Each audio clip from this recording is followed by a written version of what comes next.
cadre législatif et politique. Donc, première chose que je voulais souligner, que c'est important que la Constitution décrit en détail les droits humains fondamentaux qui sont garantis pour chaque citoyen du pays.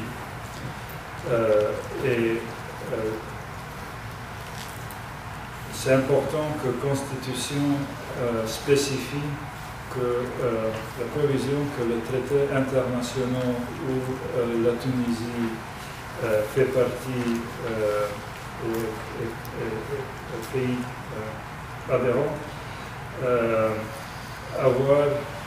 a une suprématie sur la législation nationale ordinaire. Une autre recommandation très importante à notre avis est que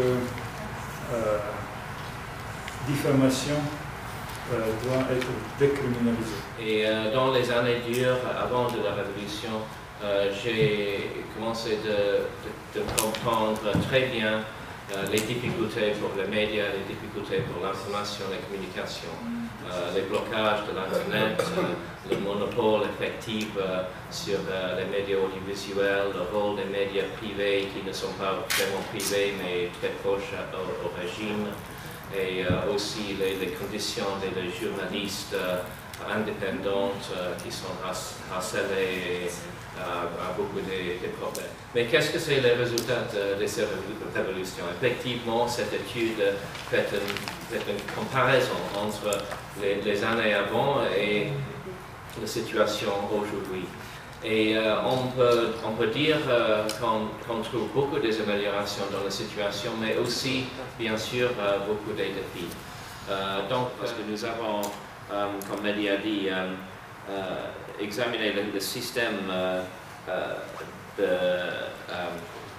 des annonces et la nécessité d'avoir des mécanismes scientifiques et viables pour mesurer les chiffres des tirages. Ça, c'est dans le rapport. Nous avons écouté la perspective, bien sûr, des dirigeants des médias, mais c'est clair qu'on n'a pas parlé avec beaucoup des annonceurs, mais je voudrais avoir votre perspective.